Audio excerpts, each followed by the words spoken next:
As the third calendar year of the war ends, President Wilson is trying desperately to mediate peace in Europe. Germany is interested, but not without keeping certain gains in Belgium, France and Russia. I have a feeling we could be here another full year.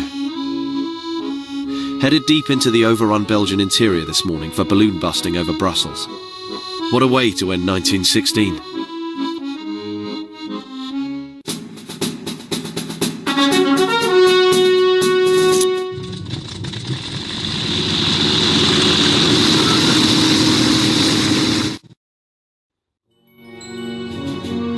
The conquered capital city cried out for liberation, as my wingman and I spied a solo balloon floating miserably above it. The 3 Hun planes on patrol below weren't offering any solace.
What a stupid way to start the new year. Went on a training flight yesterday with an empty stomach. Should have known better. We were working on split 8 when suddenly I broke out in a cold sweat. Had to lean over the side of my plane and, well, I'm sure you can guess the rest. Wolfed down 3 tins of beans for this morning's train strafing. If that doesn't make me sick, nothing will.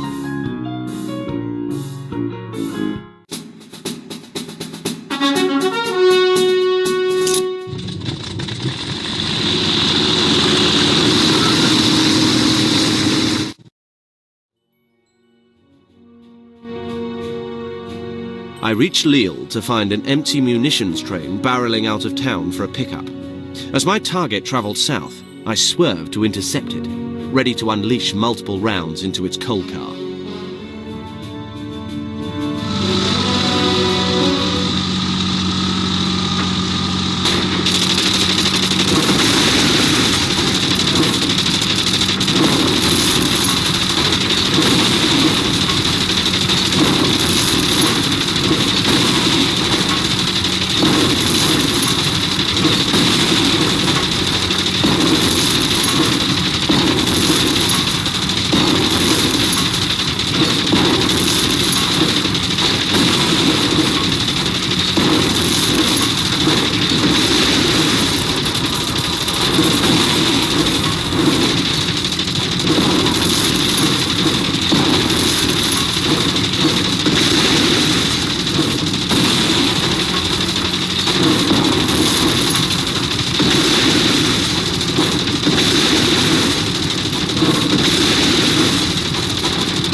Holy Joe introduced us to a friend of his this morning as we were making preparations to bomb the trains of Lille.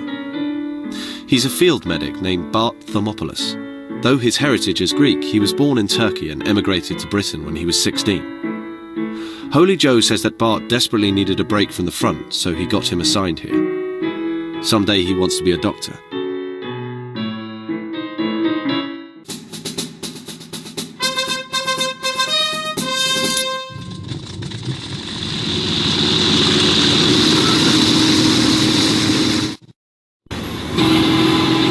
I'll say one thing for German trains.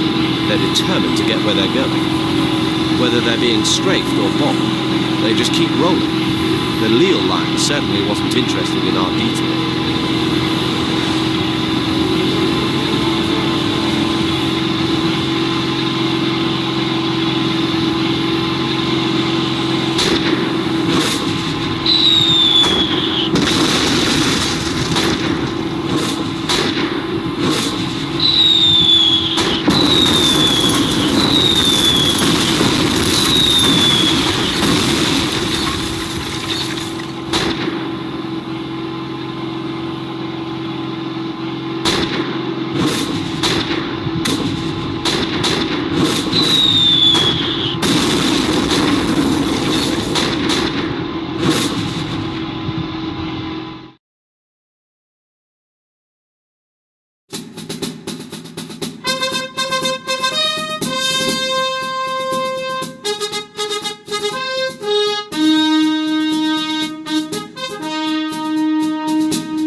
Bombing at dawn in lieu of breakfast.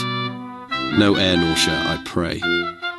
On the menu is an insidious little munitions dump at Heersen that our fellow pilots from Arras have been unable to fry. Since we'll be flying over the trenches, we can expect a full plate of AA fire as an appetizer. Then we'll cook the main course.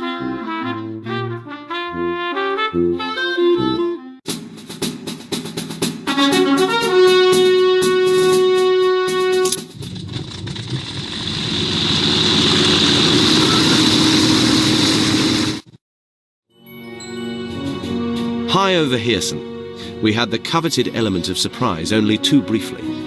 We spotted the dump and were ready to release our bombs as a barrage of shelling started to sail upwards.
I never thought much about the war in Turkey until Bart got here.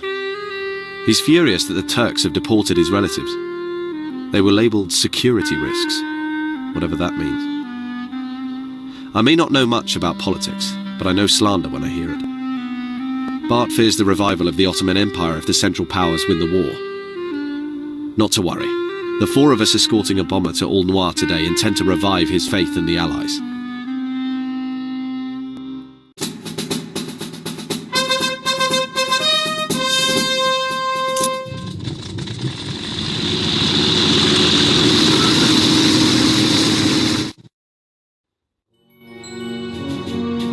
With fighting on the miserable Somme at an end, we had no trouble leading our escortee into range.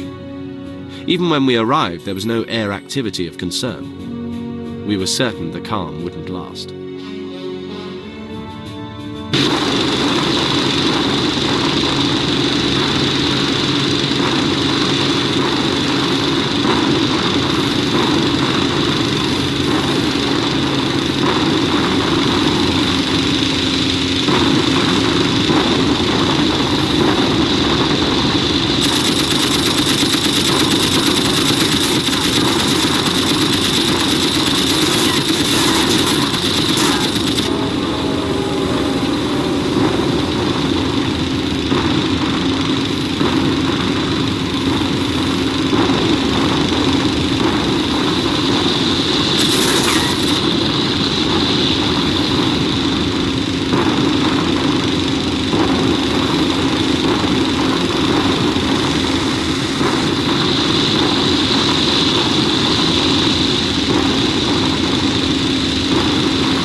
I think what we're lacking these days is a focus. With our efforts aborted at the Somme and Verdun, we now patrol randomly and only receive orders for sporadic missions. What we really need is to concentrate our efforts on another major offensive. Strafing roads at Cambrai today seems like just another fool's errand.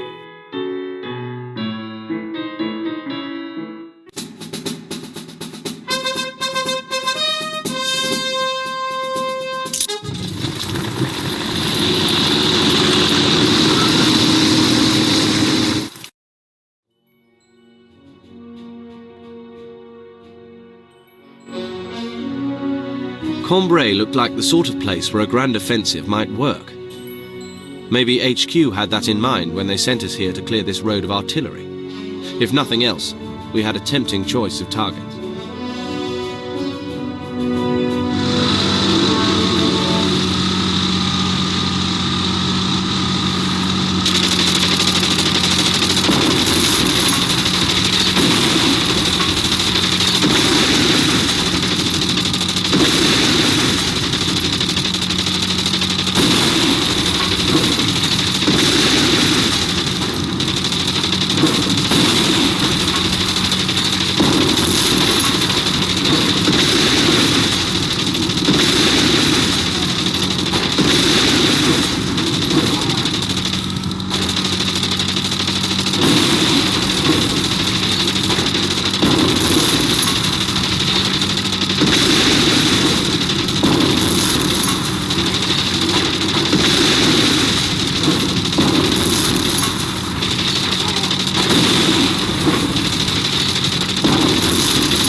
I toss and turn each night, worried our efforts may be futile.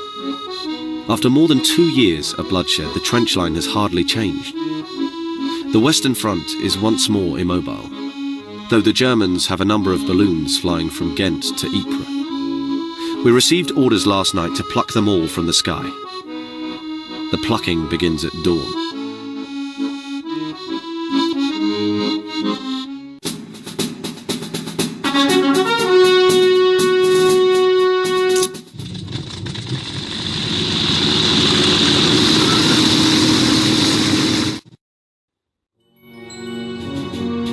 Flying over Ypres, I couldn't help but think of the enemy's appalling mustard gas attacks there. The three of us trailed our inflated marks, wondering if Jerry might have something even worse up his sleeve.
Bart Thermopoulos has been giving us a crash course in first aid. I cringed as he showed us how a shirt and stick can be used to tie off a limb spouting blood. Is this what they call modern medicine? Today's mission is to demolish an important river bridge at Ghent. Farrah says this is a clean-up measure. He wants the enemy to be cleaning up corpses when we're done. More modern medicine.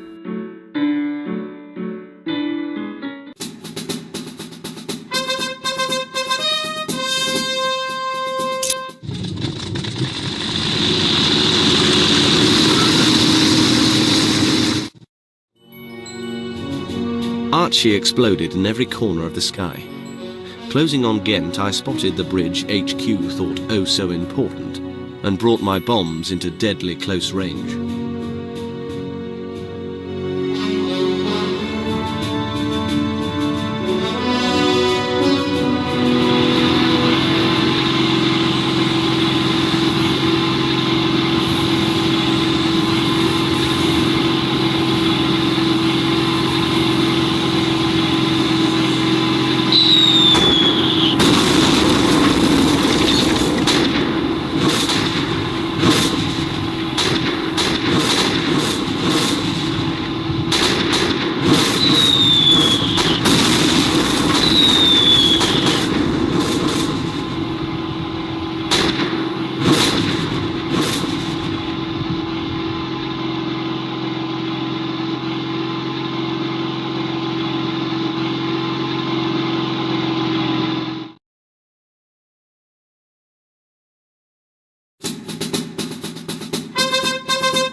We tried to have a discussion about the war today, but it got out of control. I told Bart that as long as Russia was in the picture, Turkey would leave Greece alone. Then someone made a rude joke about the Russian army, not worth repeating here. Then someone made a ruder joke about the French army, truly not worth repeating here. Then someone threw a table. We barely finished the brawl in time for our patrol to San Quentin.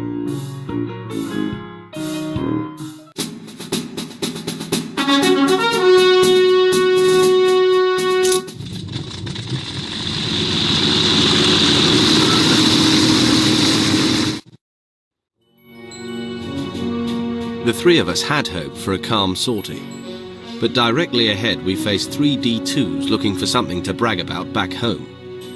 If anyone was going to be bragging, it was going to be us.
boats.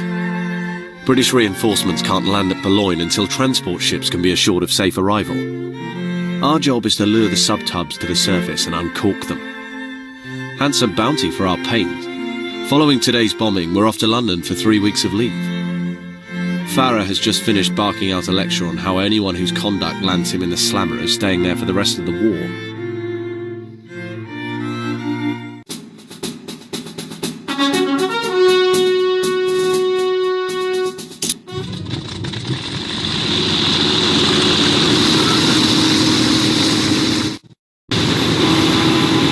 10 miles off Boulogne, I spotted a fleet of U-boats with steadfast arms blasting from their attendant cruisers.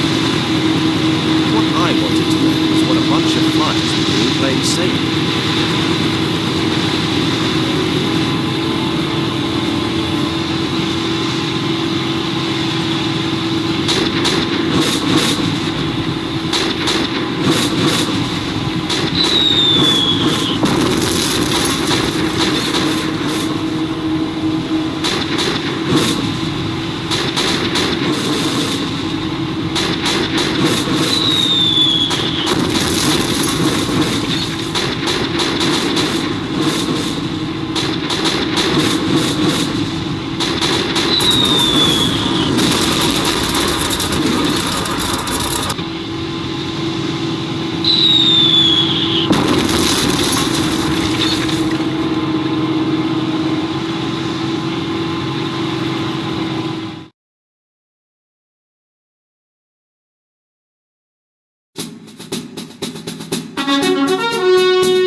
Thought I would be heading back to London for some well-earned leave today.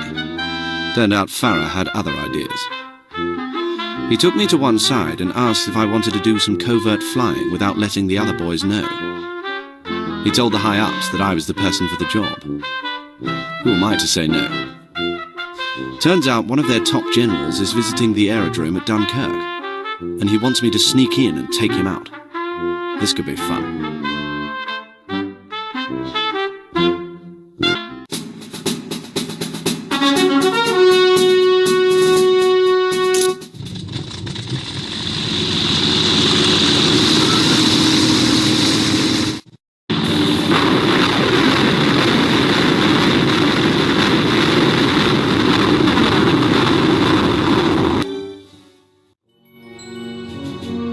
As the Dunkirk aerodrome appeared on the horizon, I could see the opposition waiting for me.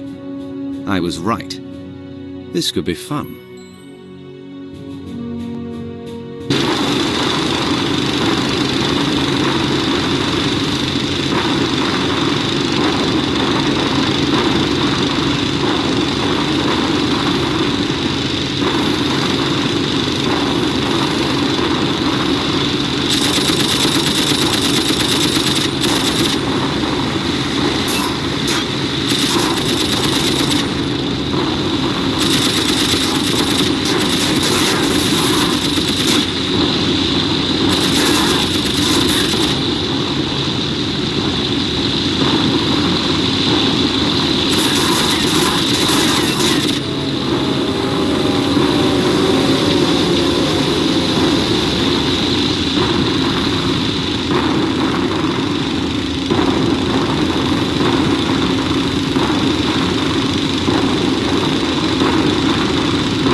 Got back to find a note from the boys saying they'd bring me back something from London.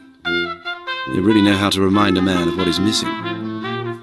Turns out one of our men found a new German supply line, and I'm to remind them that they can't get the drop on us. Not when I can beat them to it.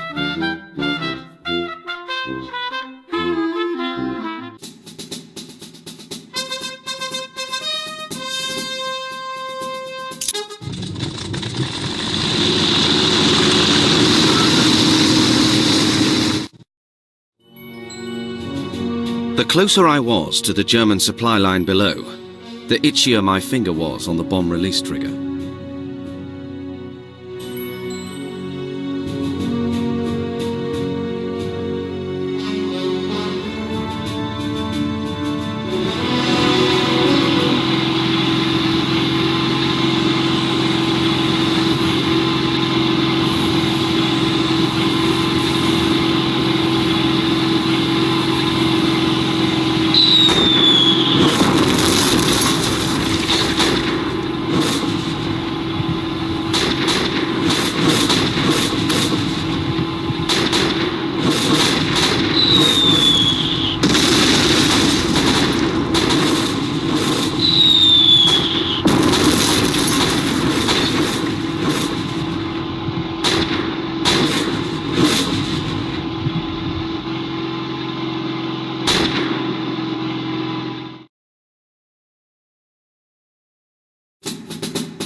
A few days off hasn't gone amiss. Rumours have been flying around the aerodrome that the Americans are going to break off diplomatic ties with the Germans. We could really use the Yanks on our side, not to mention all those tasty treats they could bring over. Going back over Ostend today, I've been told a German airship is being deployed there, and I've got to take it out before it takes off. Last thing I want to hear about is London being bombed again.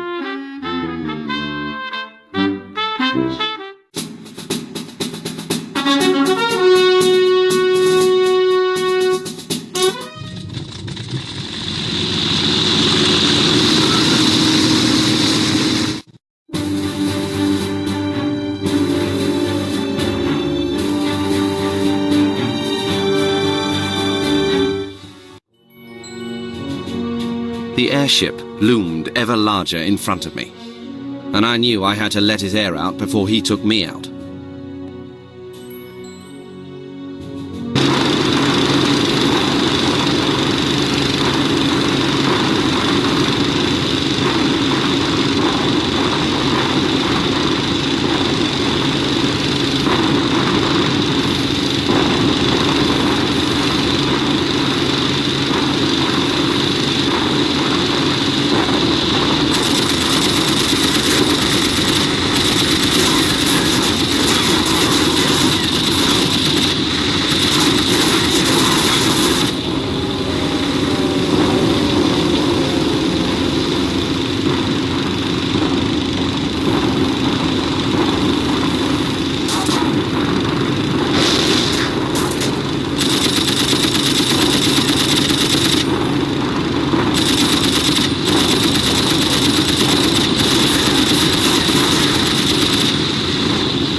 New lads arrived today. I swear they keep getting younger.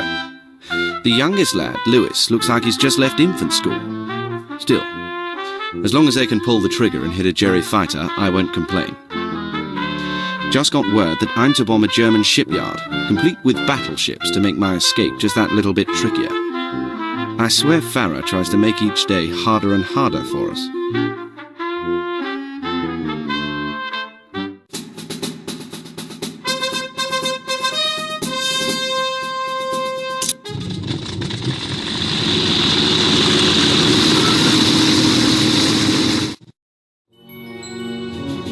Reaching the shipyards, I could see a number of their guns aiming for my kite.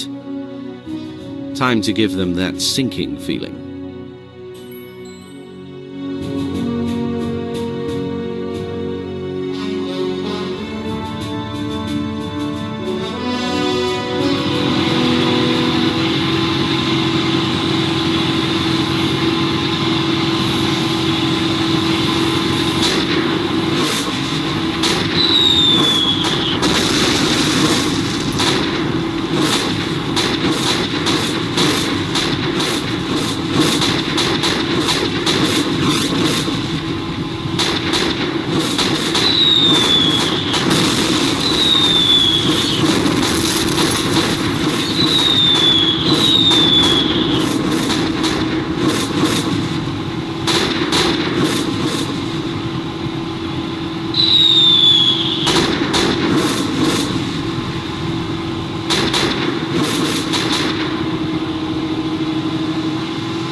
Starting to feel fatigued from all these extra assignments.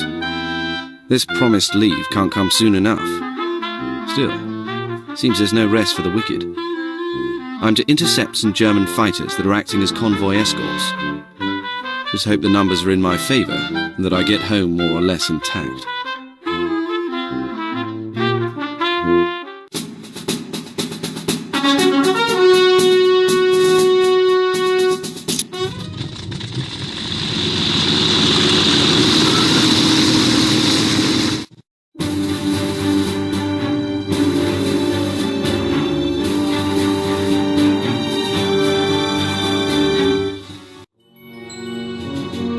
Seeing the three fighters up ahead, I knew the odds were not in my favour.